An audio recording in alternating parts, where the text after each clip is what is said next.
Jaz mu vedno rečem maestro, Marko Bezjak. Zakaj je maestro, ste lahko videli na zadnjem svetovnem prvenstvu. Fantastično je odigral to prvenstvo, dirigiral slovenski reprezentanci, dokazal, da si zasluži ta dres.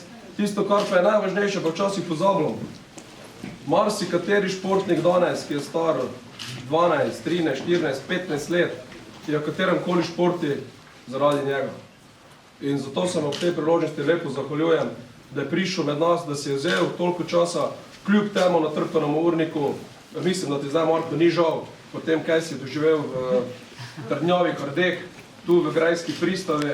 Osebno nisem pričakoval takšnega obiska, ampak zdaj res vidim, da spoštujete rezultate tako športnikov, kot pa seveda tudi drugih, ki se ukvarjajo ali s kulturo ali s čemerkoli.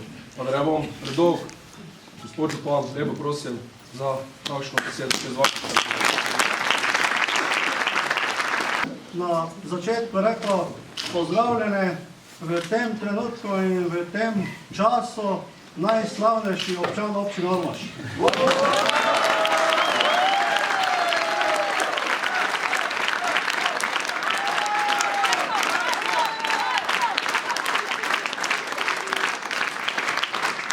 Vsi mi smo prišli, da se vam zahvalimo, da vam čestitamo za ta vaš odločilni prispevek k slovenski zmagi nad Hrvati, pa seveda k temu, da je Slovenija postala bronasta na svetovnem prvenstvu v rokometu.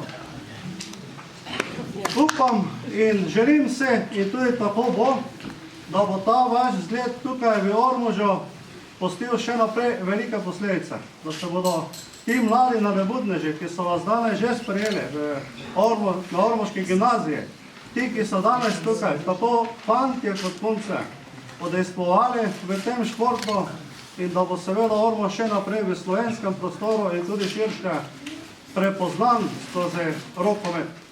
Vi ste ime Ormoža, ime Jeruzalem Ormož ponesli daleč naokrog in danes vsi seveda vejo, da ste svojo karierno pot začeli tukaj v Ormožu in res vse to iskrene čestitke in pa iskrena hvala.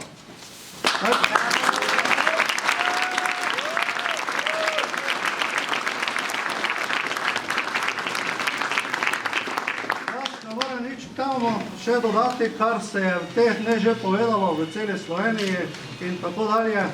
Morda bi rekel samo eno misel. Sam nisem gledal neposrednega prenosa na televiziji, ko pa sem zjutraj slišal, da so Slovenci zmagali, sem rekel, da se to sem upal, da bo. No, potem sem pa gledal prenos, pa sem mislil, kako da se to zgodilo, če je 14 minuta pred koncem 8 golov razlike. No, to so nas malo za 1. april okoli prinesli. No, na koncu sem malo videti, da je res tamo bilo tako in jaz bi pravzaprav rekel, da se je zgodil čudež. Hrvatom so zastale noge, vi pa ste dobili tudi z vašo eksplozijo moč v noge in tako rekoč tistem zadnjem trenutku premagali in to je bilo seveda najslajše, kar je lahko bilo. Res še enkrat iskrene čestitke in mi dovolite, da vam ob tej priliki v imenu občine Ormož v spomin na ta dogodek izročim naš občinski zlati grb.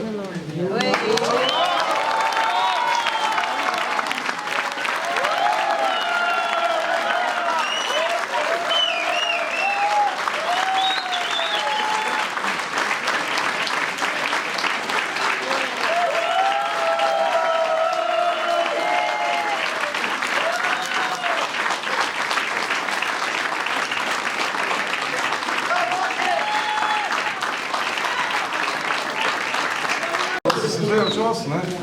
Zdaj vam rekel, da smo zdaj na tej tekmi bili ponosni, ker smo celo tvojo kariero, ne?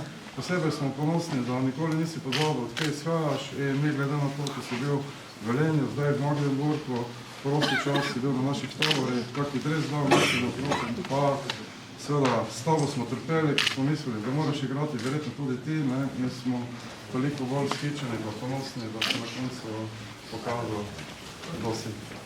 Hvala.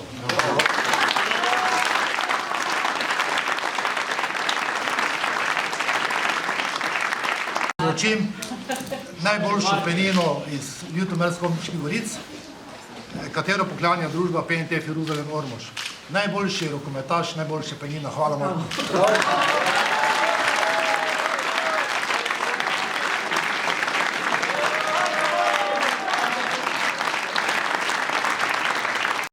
Ja, kaj ne rečem? Vse ste videli, ne? To bi se rekel.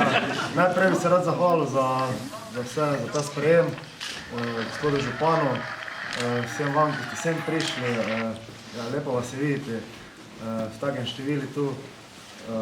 Malo na te, veš? Ja, ene obraze, že res dolgo nisem videl in lepo jih ne vidite. Hvala Uroše, hvala Tina tebi za vse, Marko, hvala tebi. Jaz upam, da nismo preveč živcev vam spili v zadnji tekmi. Po moje, če bi zmagali z 10 goli, ne vem, bi rekli, da je bila brezvezna tekma, tako da bi vse šlo. Jaz sem vesel, da sem lahko del te ekipe, da sem Ormožan in hvala vam še enkrat.